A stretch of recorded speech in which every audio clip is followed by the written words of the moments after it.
This is the Money Line Grind. I'm your boy Dame. I told you yesterday I smelt the sweep, and I don't lie to you folks. We got the 3-0 sweep, so clap it up for us. This is our first sweep in March, our 11th sweep in 2024. I don't see any signs of slowing down. This is what we do. If you've watched enough tape or if you've been in the Discord, anytime I have a real stinker, I give myself a break. I beat myself up about it, and then I come and I perform. It's very rare, except for the month of January, that you get multiple back-to-back bad days or unprofitable days. So we made up for it. As you know, I was saying let's do the parlay on it. I did hit the parlay. You'll see a 4-leg parlay. That's because BetMGM had a boost if you had 4 legs. So I put the easiest leg on there, which actually kind of scared me, just to get the profit there. So clap it up for us. I want to keep it going. I'm going to get another sweep. Back-to-back sweeps is kind of a cool thing. But before we talk about those picks, let's recap what we had. We had Chet Holmgren over 15.5 points. He cashed for us at halftime. We had Steph Curry over 26.5 points. I believe he knew what the line was because late in the game he jacks up 2 threes to get him to 29 points. Those threes didn't matter. He was about to get subbed out. And then we had the thumbnail athlete, Kawhi Leonard. Always bet on the thumbnail athlete. It's I think maybe an 85% hit rate. It's ridiculous. But under 2.5 threes, he shot 1 for 4 from 3. I'm sure that line goes back down to 1.5 next game, but we were able to take advantage of the books not knowing what they're talking about because they don't watch this sport. They don't play this sport like I do. No, they don't.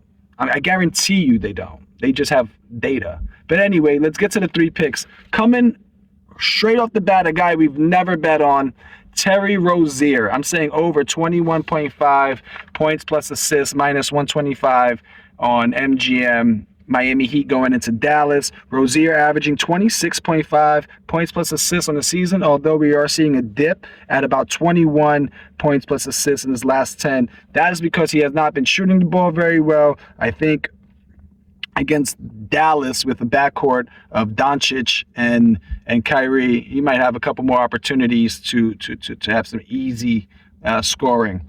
On the season, the volume is there. He's averaging 16.6 field goals, and almost 7 of those field goals are from 3. So we're looking at, just from the points perspective, there's enough shots to go to get this line in points and in threes alone. But let's say he goes 3 for 8 from 3, which is pretty good. That's 9 points. He's halfway there. He gets a couple of free throws, a couple of 2-pointers. We're at the 16-point range, probably higher. And then there's assists. And then you could get some assists sprinkled in there, which I think he will be a part of. In his last 10 games, for the season, he's averaged 10 potential assists for the season. Last 5 games, he's at about 8.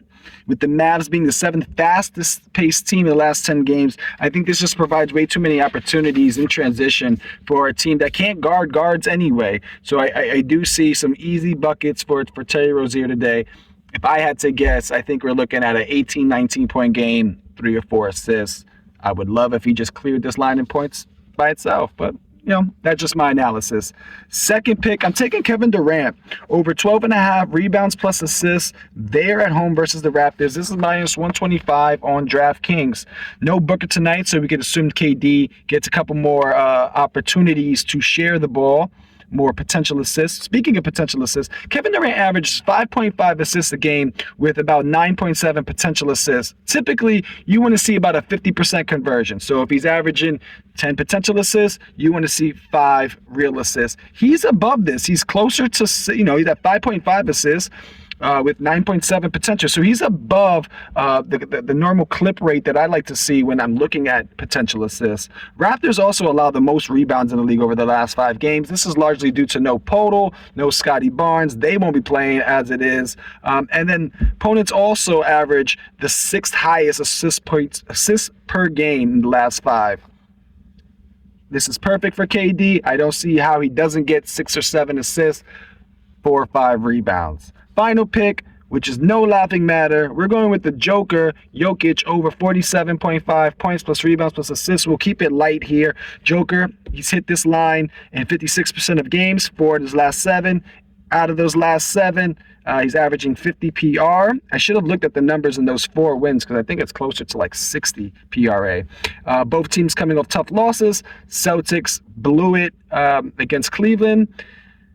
The Suns recently beat the Nuggets. in Denver, and a game that was pretty weird, but we made money off of it. If you don't remember that, we got another Kevin Durant bet that game. But I like this play because I respect the Nuggets at home. I think they're really good at home, and I think the last game against the Suns was just an anomaly.